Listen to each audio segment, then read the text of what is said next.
پیارے اسلامی بھائیوں، بعض افراد وہ اسی زندگی کو سب کچھ سمجھ بیٹھتے ہیں۔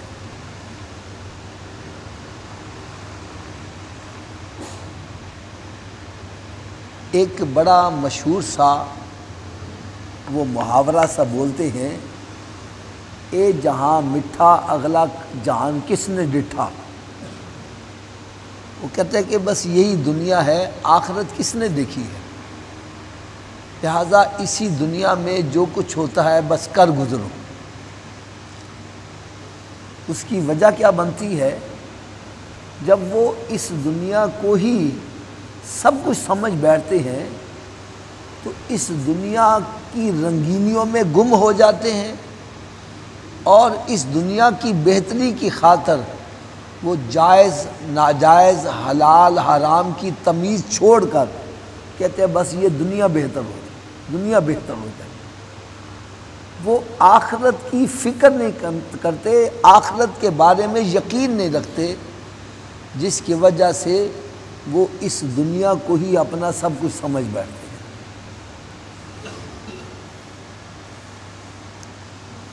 حالانکہ حقیقت میں دیکھا جائے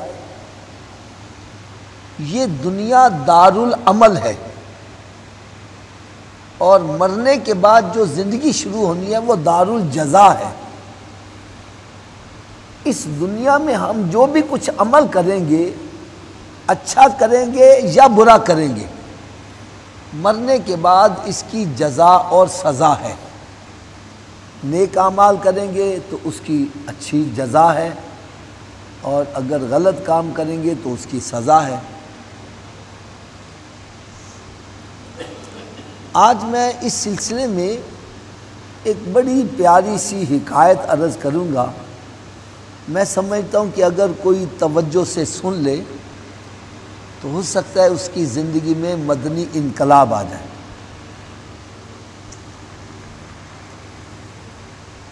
ہمارے یہاں پاکستان میں یہ اقتدار کے تبدیل کرنے کا، انتقال اقتدار کا ایک طریقہ کار ہے کہ ووٹنگ ہوتی ہے۔ جو ووٹنگ میں جیت جاتا ہے اس کو 5 سال تک حکومت کرنے کی اجازت دی جاتی ہے۔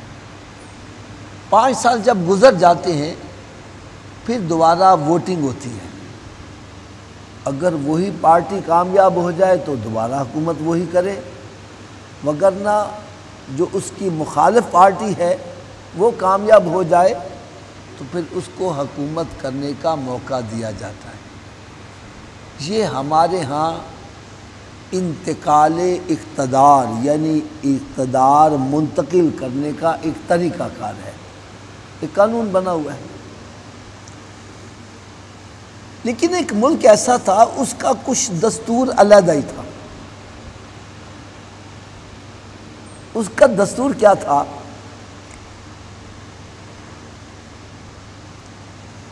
انہوں نے ایک مشاورتی کونسل بنائی ہوئی تھی، علاقے کے معززین کی ایک جماعت بنائی تھی۔ وہ جس بندے پر متفق ہو جاتے اسی کو بادشاہ بنا دیتے، یعنی عام ووٹنگ نہیں ہوتی تھی۔ انہوں نے، جس کو ہم مجلس شورا بھی کہہ سکتے ہیں، وہ ایک مجلس بنائی ہوئی تھی۔ وہ جس بندے پر مطمئن ہوتے، جس کو چاہتے پکڑ کے بادشاہ بنا دیتے۔ اب جو بادشاہ بن جاتا نا، اس کو حکومت کرنے کی کھلی چھٹی دی جاتی تھی۔ وہ یوں سمجھے 5 سال تک حکومت کرے، اس کے اوپر کوئی روک ٹوک نہیں ہوتی تھی۔ لیکن جب 5 سال کا عرصہ ختم ہو جاتا تو وہ بادشاہ کو پکڑتے تو جنگل بیابان میں چھوڑ آتے۔ وہاں اس کو شیر کھا جائے، چیتا کھا جائے، جنگلی درندہ کوئی چیر پھاڑ کر جائے، سانپ ڈس لے، اس بندے کو دوبارہ واپس بستی میں آنے کی اجازت نہیں ہوتی تھی۔ واپس آ کر پھر وہ اپنا نیا بادشاہ بنا لیتے۔ 5 سال کے بعد اس کو پھر پکڑتے، جنگل بیابان میں پھینک آتے، واپس آ کر پھر نیا بادشاہ بنا لیتے۔ ان کا یعنی یہ انتقال اقتدار کا ایک قانون بنا ہوا تھا، طریقہ کار تھا۔ لہذا جو بھی بادشاہ تخت پر بیٹھتا وہ سمجھتا بس یہی زندگی ہے، وہ خوب رنگرلیاں مناتا۔ تخت پر بیٹھا ہے، رقص و سرور کی محفلیں ہو رہی ہیں، شراب کے جام چل رہے ہیں، عیاشی فحاشی ہو رہی ہے، ناچ گانے والوں کو اہمیت دی جا رہی ہے، اور عام کھانا وغیرہ عیاشی فحاشی خوب ہو رہی ہے۔ وہ اپنے 5 سال کا عرصہ اس طرح گزارتا۔ لیکن جب 5 سال کا عرصہ ختم ہونے کو آتا تو اس کے چہرے کی رنگت اڑنا شروع ہو جاتی، پریشان ہو جاتا۔ اس کو وہ جنگل بیابان نظر آ رہا ہوتا تھا، لیکن یہ روئے، چلائے یا کسی کی منتیں کرے، کوئی اس پر ترس نہیں کھاتا تھا۔ اس کو اٹھا کر جنگل بیابان میں پھینک آتا تھا، واپس آ کر پھر نیا بادشاہ بنا لیتے۔ یہ سلسلہ چلتا رہا۔ جو بھی بادشاہ بنتا تخت پر بیٹھتا، خوب موج میلہ کرتا، خوب عیاشی فحاشی کرتا۔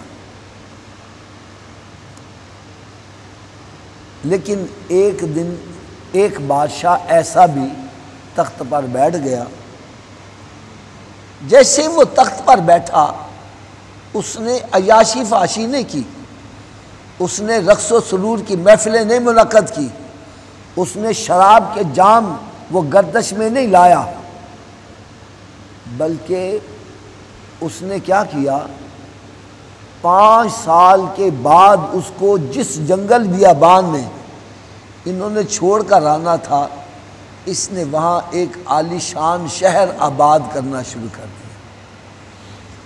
نہ اس نے دن کا چین دیکھا، نہ رات کی نیند دیکھی، نہ اپنے امن سکون کا خیال کیا، شب و روز لگا ہی رہا، دن رات اس نے ایک کر دیے، نہ کھانے کی ہوش ہے نہ پینے کی ہوش ہے، بس شب و روز اس شہر کو آباد کرنے میں یہ لگ گیا۔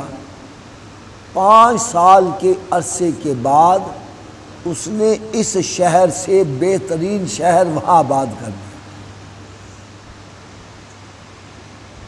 جب شہر آباد ہو گیا، اب اس کا بھی 5 سال کا ٹینیور پیریڈ ختم ہونے کو آیا، لیکن اس کے چہرے پر پریشانی نہیں آئی، اس کے چہرے کی رنگت اڑی نہیں ہے، یہ خوف زدہ نہیں ہوا، بلکہ اس کے چہرے پہ رونق آ گئی، مسکراہٹ آ گئی، اطمینان قلب نصیب ہو گیا، کیونکہ اس کو پتہ ہے کہ اب یہ جہاں مجھے چھوڑنے جا رہی ہیں وہاں میری بادشاہت ہوگی، کوئی مجھے اتارنے والا نہیں ہوگا۔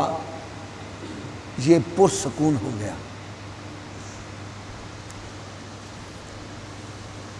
یہ حکایت بیان کرنے کے بعد بزرگ فرماتے ہیں، بندے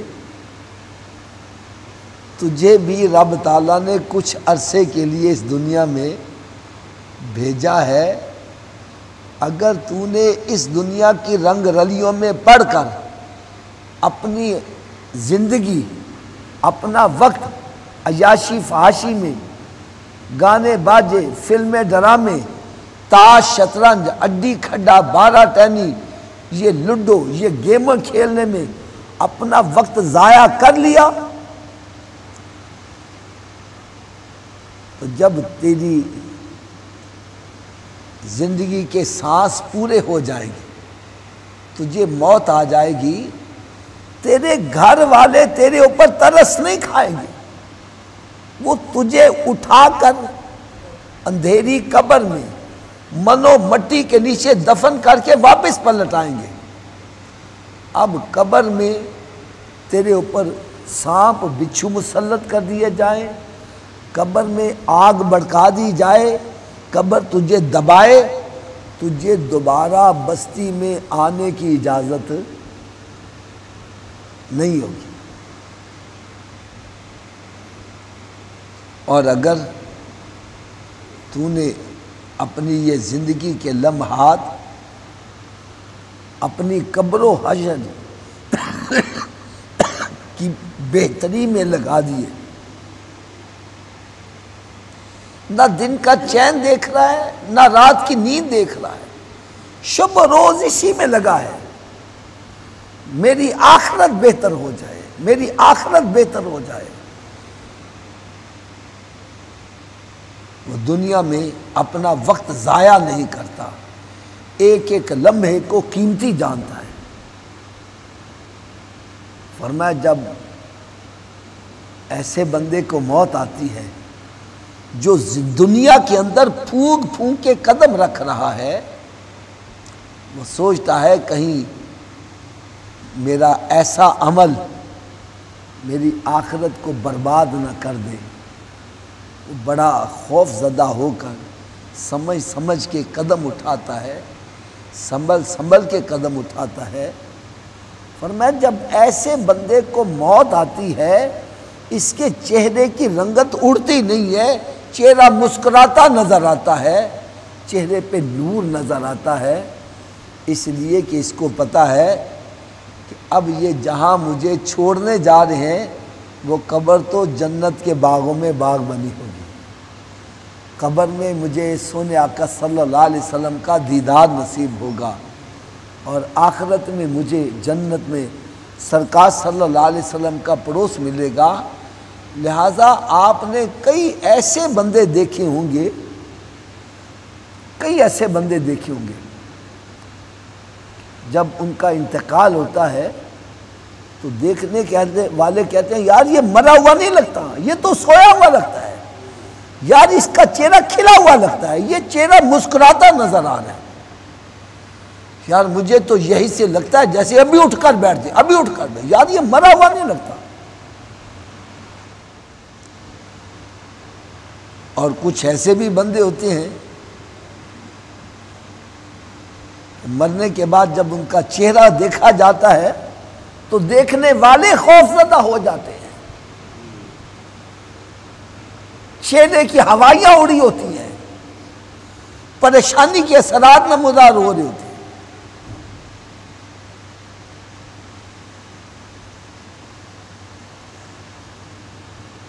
لہذا میرے پیارے اسلامی بھائیوں،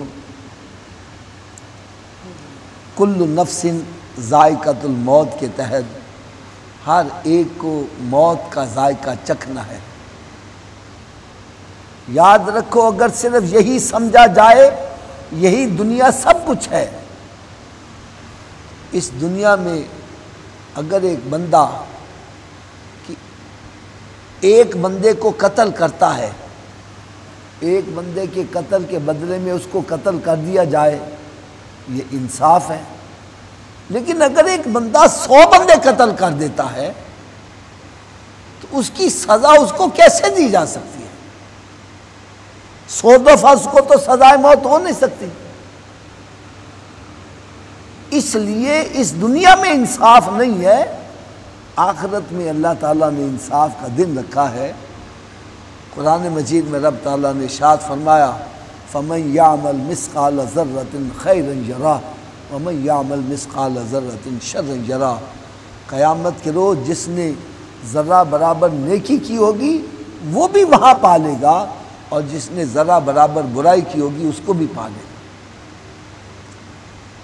مومن جو ہے وہ اس دنیا کو دارالعمل سمجھتا ہے اور مرنے کے بعد زندگی پر یقین رکھتا ہے، اس کو پتہ ہے میں یہاں آیا ہوں سدا رہنے کے لیے نہیں آیا، بلکہ میں اس دنیا میں ایک مسافر کی طرح آیا ہوں، یہاں پر میں جو اعمال کروں گا مرنے کے بعد مجھے اس کی جزا اور سزا دی جائے گی۔ ایک بزرگ نے بڑی پیاری مثال دی، یہ دنیا کیا ہے؟